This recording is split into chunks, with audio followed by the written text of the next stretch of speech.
New York Giants lost another game on Sunday, this time a really ugly game to the Dallas Cowboys, 44-20. Injuries to Saquon Barkley, Daniel Jones, Kenny Golladay, the ejection of Kadarius Toney after a brilliant performance by the rookie. Let's talk about all of it today. Ed Valentine of Big Blue View here, along with Emily Iannaconi, to break it all down, give you some reactions. And how you doing, Em? I'm still recovering from yesterday's loss, but I'm doing okay, Ed. This was no fun, and we have to start with this. You and I were foolish enough to pick the Giants to win this game. We were foolish enough to have faith. You're laughing because I read your blurb. You're like Mhm. you're like this is a ridiculous thing to do, and I wrote that I know I shouldn't do this, but I'm going to do it anyway. And we both did it, and I'm like, man, are we going to sound foolish on Monday morning? I had meant to say that to you, that for some reason we were both compelled to pick the Giants. And even when we podcasted last week, we both said there was really no reason the Giants should win this game yesterday. So I thought it was so funny that somehow we both were ever hopeful and still somehow thought a miracle would happen at AT&T Stadium yesterday. Well, here's the thing, Em. I keep wanting to be optimistic. I keep wanting to believe that the Mhm. Giants under Joe Judge are pointed in the right direction. They were 6-10 last year, but better down the stretch. I felt like Joe Judge had a plan. I felt like Judge and Gettleman worked well together. I felt like they Mhm. had things moving in the right direction. I Mhm. thought that the Giants handled the draft really, really well. I mean, arguments about the Kadarius Toney pick, which is working out really, really well over Mhm. the last couple of weeks, and we'll talk more about Tony later. But I felt like there were a lot of positive signs entering the season. Then the Giants start 0-3 Yeah. and they win a game, and it finally looks like what we all thought it was supposed to look like in week 4. Everything was working. Daniel Jones was terrific. Saquon Barkley was terrific. The defense made big stops. Tony was terrific. Galladay was Mhm. terrific. And I just wanted to feel like things were pointed in the right direction, like we saw what the Giants were supposed to be a Mhm. week ago, and then we saw what we saw on Sunday, and now I'm like, ugh, I don't know what to think anymore. Yeah, I feel similarly. I feel like at this exact same time last week, we had agreed that finally it seemed like in the game against the Saints, it seemed like Gettleman's vision, Judge's vision, the vision of Giants fans who have been so patient for so long now. It feels like finally felt like it came together against the Saints and that all of the pieces just worked. And it's almost ironic how not only did they just not work yesterday, they broke. Like they just completely fell apart. My dad called me after the game and I was like, that was hard to swallow because it was just we weren't in it in the third and fourth quarter at all. Like we were just not paying, it wasn't even worth paying attention to, but it because of the injuries, it reached a new level of just kind of feeling a little less hopeful moving forward for the rest of the season because with these major players out, it's really hard. It's not even like, oh, the players the Giants have aren't performing. It's like now they can't even perform. Well, it's just so frustrating. It's sort of like trying to drive a fancy new car down the road and forgetting to put the wheels on it. Mm-hmm. But it's amazing to me. I mean, the New York Giants are 17-50, tied with the New York Jets for the worst record in football since 2017. It finally looks like on paper that the Giants have a collection of talent that should be pointing this team forward. It looks like Daniel Jones is turning a corner toward being a good quarterback. Like Mhm, Andrew Thomas is turning a corner toward being a big time left tackle. It looks mhm, like Kadarius Toney is going to be a player. mhm, Aziz Ojolari's doing a good job so far mhm, this season. He's made some plays. And yet it's just like no matter what, it seems like this franchise just can't, for whatever reason, get out of its own way mhm, and get pointed in the right direction. And you're right. Yesterday, everything broke. And I just, Saquon Barkley broke again. Daniel Jones broke again. Kenny Galladay broke again. mhm. You know, Jabril Peppers and Sterling Shepard and Darius Slayton and God knows who else are already broken. And then, Kadarius Toney tried to break Devontae Kazee in half, and and that it's amazing to me. I mean, what else can go wrong? Mhm. No, it's certainly starting to feel that way, and not to, just be too negative on this Monday afternoon, but I think that even before everyone went down, even in the first and second quarters, the only reason we were in that game is because Dallas was beating themselves, is because somehow this team that had hardly any turnovers in the first 4 games of the season gave up 2 in the first quarter. And we just happened to be kind of in the right place at the right time. Lorenzo Carter had the pickup. Like it just worked. And somehow we were able to stop them in their own territory and get the ball back. And it was lucky though. And so we were only even in it in the beginning by strokes of luck. It wasn't anything sustainable that the Giants could repeat again and again as a winning formula week after week. And so No, then you get to the Jones injury. Then you see Saquon's ankle balloon to the. I can't even look at it. I watched it once and I can't look at it again.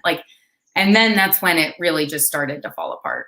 yeah, let's talk a little bit about the wasted opportunities and missed opportunities before we get into all of the injuries. And this seems to be a week after week after week thing. James Bradbury dropped an interception yesterday that gave Dallas 7 points. I mean, I wrote in the kudos and wet willies this morning. I actually totaled it up. Mm, James Bradbury, who's supposed to be the best player on the best unit that the Giants have, James mhm, Bradbury was responsible for 18 Dallas points on Sunday. 18. wow, Giving up the long touchdown pass to CeeDee Lamb, wow. dropping an interception, and a defensive pass interference penalty that, although he protested, it was a clear pass interference penalty that allowed Dallas to get a touchdown instead of a field goal. So when you total it up, that's 18. That's Dallas 26, James Bradbury 18, Giants 20.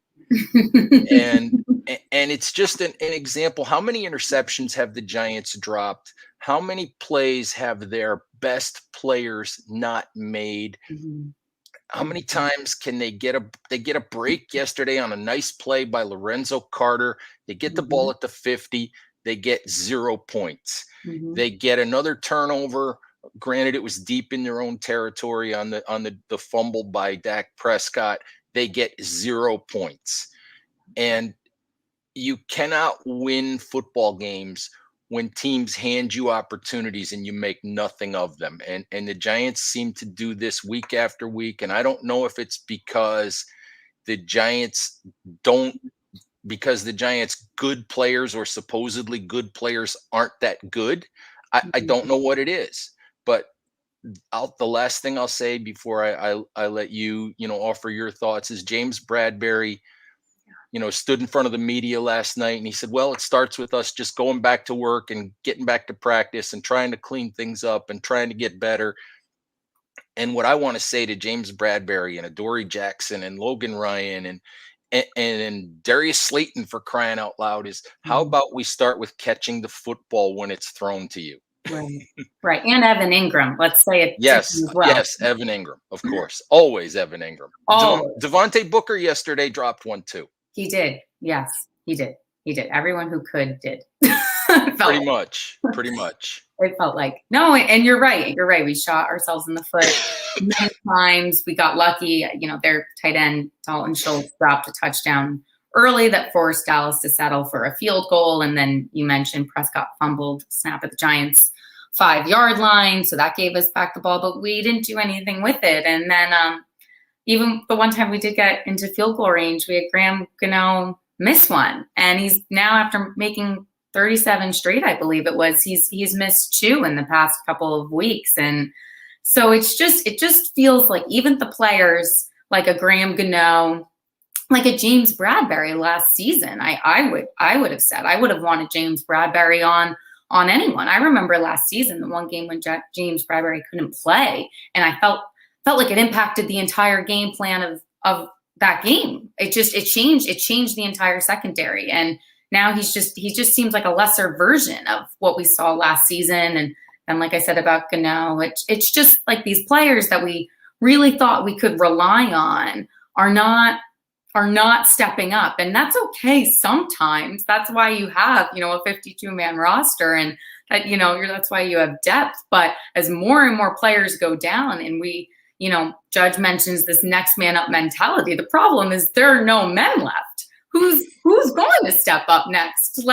Give a shout out to like the John Rosses. Yes, Booker dropped something, but he also had some, I thought, just like hard-nosed plays and, to convert some first downs. But realistically, we're running out of people who can even step up.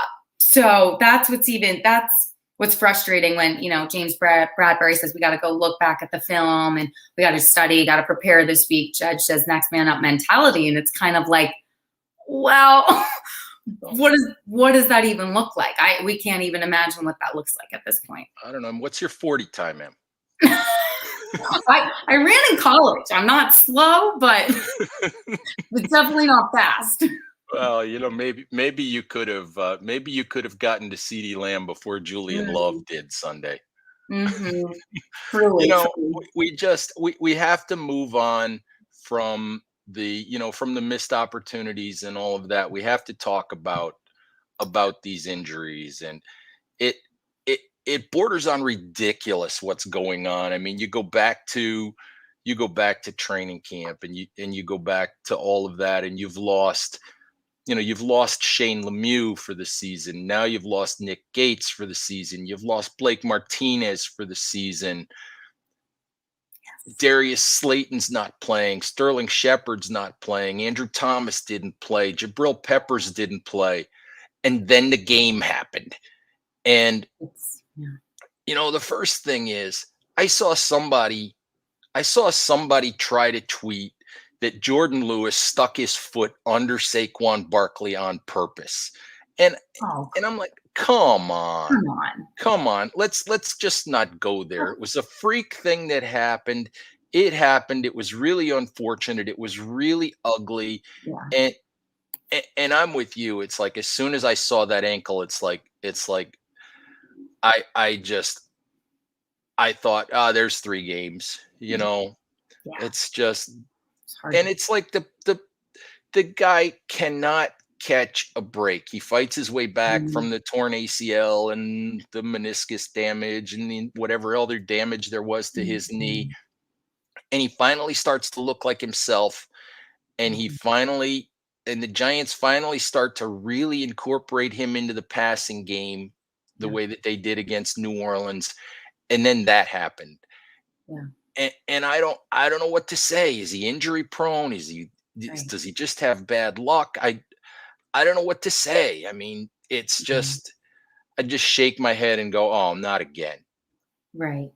I think you need to start asking bigger questions, unfortunately. And Barkley's very short career, it's mostly been defined by injury. And I'm not saying he can control that, but it's no longer seeming like a pattern. I mean, there's players who are injury prone. I mean, and they reveal themselves in time, and maybe it's just like a larger running back issue. I think heading into this season with playing, 17 games, for sure thought that would shorten the lifespan of some running backs in the NFL who already kind of have a shorter lifespan as it is. And then last night, Clyde Edwards-Helaire went down. Like, I don't know if there's a larger pattern in general in the league, but at least for Barkley, it just feels like he can't catch a break at all. You could see the frustration on his face on the sidelines. Now I believe he's week to week. It's frustrating, and I don't know what you do about that. I don't know if that's like something that you have to prepare for better in college. I don't know how to improve that type of durability. But I mean, it felt like he was just coming into his own, especially against the Saints. He was starting to look like himself again. And then this happened. I mean, I don't think anyone stepped on anyone's foot, but ankles are tough. This happens one time, you are more prone for it to happen again and again. And luck has just not been on his side for his very brief career so far. And it calls into question two things, Em, and we go back to 2018. We go back to the wisdom of drafting Saquon Barkley number 2 overall. Mm-hmm. And I have said at Big Blue View many, many times, Saquon Barkley is a wonderful, wonderful player when he's right. He's a terrific representative of the New York Giants franchise.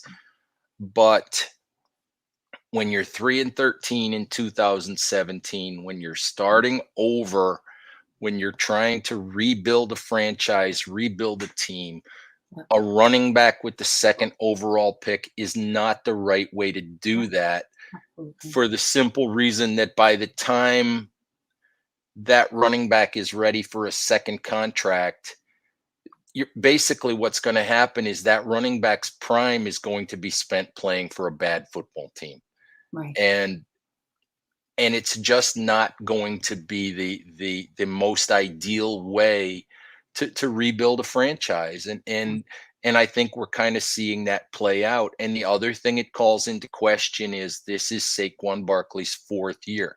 The Giants have picked up his option, for a 5th season already, but it calls into question once again, as much as John Mara wants to, can you give Saquon Barkley a big, long-term, big money 2nd contract? Or do you have to, a year from now, do you have to cut your losses and move on? And it's quote unquote just an ankle sprain this time, but it's 3 years in a row. Right. And ultimately you have to start asking yourself when enough is enough. I believe that Barkley is really, really trying. I absolutely believe he wants to be on the field. But I think if you're the Giants, you have to start asking yourself some hard questions, because this is just, in the NFL, you need reliability. I mean, look, the Giants really built themselves for 16 seasons around Eli Manning, who just never missed a game, ever. And now that has not been the case with most of their key players. And they're finding, especially when it comes to running backs, who it just feels increasingly like should not be taken in the 1st round ever. It just doesn't seem like it's a good investment long term. They're finding that it didn't really work for them, that their investment probably in the offensive line would have been a lot better if, that way we can start one person at left guard instead of 5 in 5 weeks. Like, it just seems like that would have been a better choice by them. Obviously, it can't be a Monday morning quarterback, even though we're talking on Monday. But we can, Em, but we can, isn't that? But it's kind of pointless. It's not going to help anything. Might make us feel better, and hopefully, it'll make some of our listeners feel better. Right. I just think that once maybe you realize you've made a mistake, if you're Dave Gettleman and if you're the Giants, and at the time it wasn't obvious that drafting Barkley was a mistake, but maybe once you realize that it's not working, you have to try to do the next right thing. And the next right thing is to find someone that the Giants can rely on in the backfield. I mean, even Dallas, as we saw yesterday, they've got Zeke, of course, and then they've got Tony Pollard. At one point, Zeke kind of limped off the sideline, like it looked like he might be hurt, and I wasn't even comforted. I never wish injuries upon anyone, but I didn't even feel a sense of comfort because I was like, well, now Tony Pollard's coming in, like that's really not any easier. And the Giants do not have that. They do not have that sense of reliability that someone can step up and make some big plays. And I just think it's definitely time for them to start exploring some other options. I would agree. And you mentioned Eli Manning. And of course, that we have to talk about what happened to Daniel Jones. And what happened to Daniel Jones yesterday was really, really scary to see anyone stand up and lurch the way that he did and have to basically be grabbed by a Dallas player so that he could stand up and be helped off the field. I mean, you messaged me and you used the word terrifying, last night, and absolutely it's terrifying. So I mean, you just shake your head. It's really, really scary when you see something like that happen. No, it absolutely is. And it brings perspective immediately to the game. We always know as fans watching, as players playing, as coaches coaching, that this is a very, very real reality. But you kind of try to just watch the game. We know there's targeting rules now. We hope that things are more, just more contained as far as helmet to helmet hits. But it's impossible to eliminate, and we saw that yesterday with Jones. That's another one I watched once and didn't watch again. Fox felt the need to show it 100 times. I understand it. I didn't feel the need to watch it that many times because it really was terrifying. I mean, that's the last thing you want to see. And Jones is, we know he can run, and that's what he was doing. It was he was running to the left, and they weren't able to get this touchdown. They were inches, if not a yard, away from the end zone and could not score. So yes, give it to Jones, who often leads the stats in rushing. But it just completely backfired. And I think the Giants are now learning firsthand the negatives to having a more dual threat quarterback, who's someone who's going to move around in the pocket. I mean, Jones has shown this aggressiveness. He doesn't necessarily protect himself when he goes for these plays, which you can admire, but that's not a great long-term solution at all. And I'm not blaming him. Of course, he didn't intend for this to happen. I just think that this is ultimately what's going to happen if you move around a lot and players are just trying to make tackles and avoid a touchdown from happening. Like that's all Jabril Cox was trying to do yesterday. And it was jarring too, coming almost a year after Dak Prescott left the Giants game in week 5 and then was out for the rest of the season. Obviously very, very different injuries, at least apparently so. But it was just bizarre to see that happen and the timing of it. And then Jones is out and in the locker room. It was just very bizarre. It was. And there's a couple things that I need to say. I mean, I saw during the last couple of weeks, I've seen calls for Jason Garrett to use Daniel Jones even more in the run game. Mm-hmm. And then yesterday, after he gets hurt, there's all kinds of calls all over Twitter saying Garrett should be fired for running Daniel Jones like that. And what's he think is going to happen? And here's the thing. The Giants, especially with Barkley hurt last year, especially with Barkley hurt again, in this game, the Giants have shown they're a better football team when they're able to incorporate Daniel Jones into the running game. Mm-hmm. But what happened on Sunday is absolutely the danger of what happens when you expose your quarterback as a runner. Now, Daniel Jones is very fast. He's very athletic. But what Daniel Jones is not is he's not Kyler Murray or Russell Wilson or one of those elusive quarterbacks. He's just a big, fast athlete. And he's also an aggressive one. It was fun to watch him run over Grady Jarrett, who's a 350-pound defensive tackle 2 weeks ago. But this is the flip side of what happens when you make a quarterback a runner and and I don't blame the Giants for doing this. I have no problem with this play call. They banged it inside twice and it Mhm. didn't work. They ran Daniel Jones, who is their fastest guy, on the outside, and I Mhm. won't blame Jones either. He No. lowered his head to try to make a play, to try to physically get that half a yard that he needed, Mhm. and it just turned out badly. It was, it wasn't Jabril Cox's fault that there was helmet to helmet contact. If anybody, it was Daniel Jones's fault that there was helmet to helmet contact, because he's the one who led with his head. Right. Yeah. And the thing of it is, this is what happens when your quarterback is a primary runner in your offense, and when he's not Kyler Murray, who has this amazing ability as a pint-sized guy not to let anybody hit him. Daniel Mhm. Jones doesn't have that ability. And what it calls into question for me, we talked a little bit about Barkley. Now the Giants are building an offense, or trying to build an offense around Saquon Barkley and around Daniel Jones and around Kenny Galladay, who can't seem to walk across the street without getting hurt these days. But Galladay's had what? He's had a hamstring and a hip And and a groin and now a knee, and it's week 5, and he missed absurd. double digit games last year with a Yeah. hip injury, and that's scary. But back to Jones. You mentioned Eli Manning. This is now 3 years in a row with Daniel Mhm. Jones that he has suffered injuries that have caused him to miss games. And you know Daniel Jones is beginning to play like a franchise quarterback. He's begun to play like a top half of the league NFL quarterback. But again, you have to be on the field.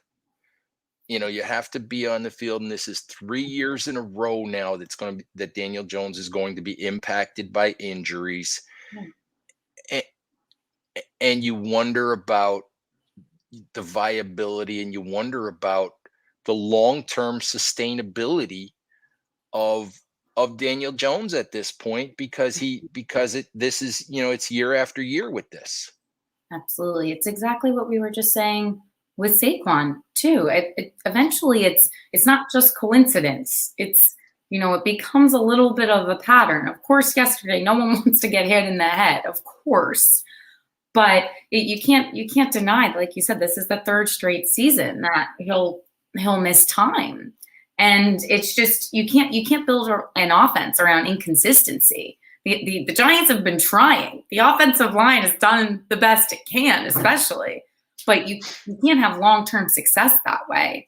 And I think you're right that it makes sense. The call makes sense. Having Jones run the ball on that, I think, on that play absolutely makes sense. That he's become one of the more reliable runners, for the Giants. But I think then you have to go back to the larger offensive picture for the Giants. Why is Jones the only one who can make that play? Why can't Barkley get a yard? Why can't Booker get a yard without like Fox missing it and them just sneaking the yard? Like that was the strangest thing too, that we couldn't even see Booker get that touchdown because the Giants had to sneakily do it when the Cowboys weren't ready. And And that's then how we scored. and then Joe Buck was calling for them to disallow the play and do it over because TV missed it. It's like, Right. Joe, who cares? Fox doesn't work that way. It just does not. It doesn't work that way. But that's part of the problem. That's why Jones is running that ball, is because we can't convert that play. And so that's a larger offensive problem, that we don't have anyone. We can't run a screen, we can't run a route, we can't go to the corner. We don't have anyone who can convert on inches. I knew as soon as Toney made that play, because that was when Jones converted the long pass to Toney to set them up at like the 2. I knew as soon as Toney didn't get into the end zone, we were going to have a problem. And why should I assume we have a problem when we're on the 2-yard line and we have 3 tries before having to kick a field goal? Like we should be able to get a couple of yards, and I shouldn't need to worry about it. Maybe because we're on the second running back, a guy who I still watch and still don't understand why the Giants were in such a hurry to sign him. and maybe because we're on about the 800th version of the offensive line that the Giants have used already Mhm. this year, and I'm not Mhm. even sure I know the names of the guys they're No, trying to play out there, no. and and and it's just ridiculous, and it's obviously not the way the Giants drew it up. It's Mm, obviously not the team that the Giants expected to be, mhm. and it's sad in a way because Yeah, this is just not what we were anticipating from the Giants. And as you said, with these injuries, once again, they've committed a lot of money to Kenny Galladay. right. Um, Sterling Shepard over the years has proven to be a guy who rarely makes it through a 16 game season. Yeah, And you're trying to build an offense now. You're trying to build a franchise around two players who consistently show you that they can't get on the field right. and or can't stay on the field, and that's problematic because it leaves you with the decision of where do you go from here. Absolutely, absolutely. It's the more you talk about it, the more it's an overwhelming pattern on the offense that there's these players who can't stay on the field. Obviously, there's defensive issues too, like with Blake Martinez and other key players not being able to play. But no, it is. It's and I mean, especially with someone like Galladay, who the Giants invested a lot of money in during free agency this past offseason, that that feels avoidable. I mean, obviously, we don't know. It's only been 5 games, but yeah, I think if you're the Giants, you have to see that consistency in having players stay on the field has to now be the top priority. Because at least with consistency, at least when you do something one time, two times, three times, usually you can start to get better. Even if you're not good, you can usually start to improve if you have the same players on the field, if you can run the plays with the same people and develop a rhythm. And the Giants just have not been able to do that. And I think if you're Gettleman, if you're Judge, whoever you are, you have to start to try to physically and tangibly create this intangible quality of consistency. Like you've got to create an environment in which the players can actually just show up and be on the field week after week. Well, durability obviously matters. They always said with Eli Manning, the best ability is availability, Mm-hmm. and this was part of the gamble that the Giants took with a lot of the moves that they made. And it was understandable in a way because Kenny Galladay was the best wide receiver on the market. Yeah. And the Giants had to have help for Daniel Jones. But you're getting but the injury history that Galladay showed you a year ago, you're getting you're seeing that again, and you're seeing Mhm. it with Sterling Shepard as you've seen for years, and you're just seeing the patterns have been established. And you're right, you can never guarantee health, but past history tends to show you, guys who get hurt again. Right. Past history can just tends to show you that, and unfortunately it's what we're seeing. And let's talk about a couple of other things quickly. You mentioned the defense, and that there are quote unquote problems on defense. And Mm-hmm. I think you can sum it up this way: can't defend the run, can't tackle, can't cover. Yeah. And I think those are the three things that defenses are supposed to be able to do. So I think that pretty much sums it up. Can't do anything that a defense is supposed to do. Right. Right. I know. Absolutely. Dallas absolutely dominated. Oh, I forgot, can't rush the passer either. Can't rush the passer. It's really sad. I don't. I mean, I'm not sure with Patrick Graham, but I just they were so exciting to watch last season. This unit, and then Zeke had 110 yards yesterday. Tony Pollard had I think another 75. Giants have given up 371 yards on 78 carries over the past 2 weeks. That's just the run game. And we know that they allow explosive plays. We know with, Amari Cooper, CeeDee Lamb, we know that this is a really elite offense too. I didn't expect us to dominate this offense. But No, but you expect that defense to be competitive, and it's sad, and it makes you shake your head when you know you're you manage somehow to fight your way back from 10-0 down when you shouldn't have even been that close. You manage to fight Right. your way back to a tie game, and the defense basically steps aside and lets Dallas go down the field for a touchdown right before half to pretty much kill everything that the offense had done to try to get back in the game. Right, right. I think there's a reason that myself and probably many Giants fans just once it came to the third and fourth quarters yesterday didn't even feel the need to watch. I mean, the Cowboys sealed the game with the by going down the field for 98 yards after a Giants turnover early in the fourth quarter. It just it was dominant. We didn't even contain them. It just felt like it reminded me of last season's Washington Eagles game in the final week of the season when Eagles have a backup quarterback in, and it just was like, what are we playing for? It felt like it was two teams who was just like, who's going to drop the ball, who's going to catch it. It felt like mistakes were inevitable, and it felt that way again yesterday. It just there was no containing happening whatsoever on either side of the ball, but you couldn't really fault the offense at that point. You had backup quarterback Mike Glennon in. You just had a skeleton of the offense, really. So that was expected. It just was the defense had also just clearly thrown in the towel. It just became, okay, 10 unanswered points, okay, another field goal. It got out of hand very quickly. It did. And we have to talk about Kadarius Toney before we call it a day. But I have to say this. You mentioned Mike Glennon, and Mike Glennon did what a backup quarterback, is generally capable of doing. He played okay. He threw a pick six, big deal. He threw a pick six pretty much when the game was already over. Right. Throw the ball out there, try to make a play, whatever. But I have to say this. I look at Mike Glennon in a football helmet, and I think Mike Glennon has the weirdest shaped head of a human being that I've ever seen. and you have no comment. No, I think the fact that your attention diverted to that illustrates just how poor the actual performance in the game was. That you were able to focus on, wow, that looks strange on his head. That makes sense to me. That really does make a lot of sense to me. All right. Yeah, well, maybe it says a lot about me too. Anyway, let's talk about Kadarius Toney for a minute. Mm-hmm.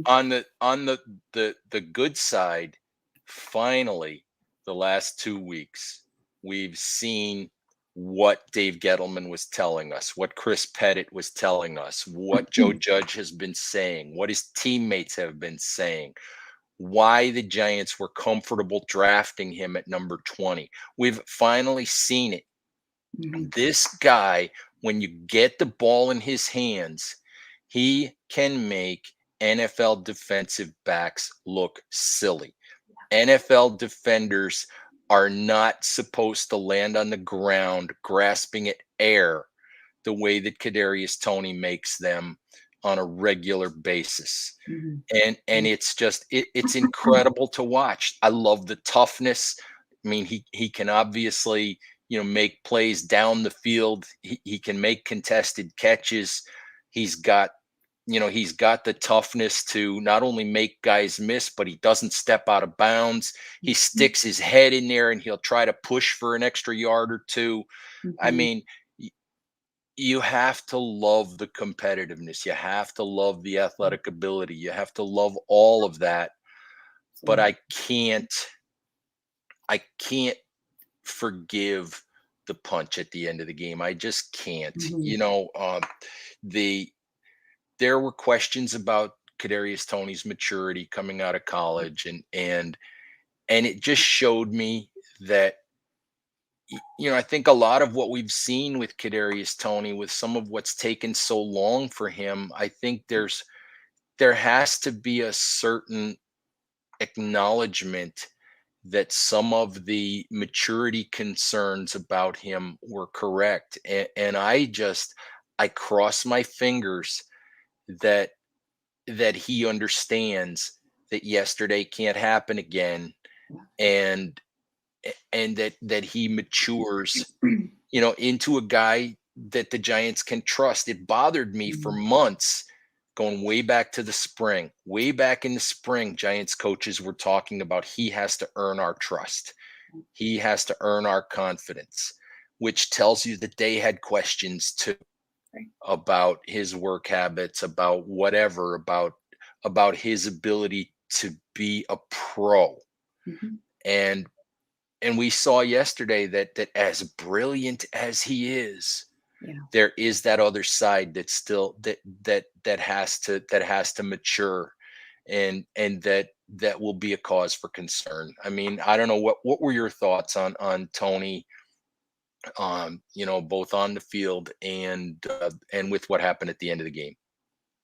Yeah, I think Tony was electric yesterday. Probably the only part of the offense that was. Definitely the only part of the offense that actually was.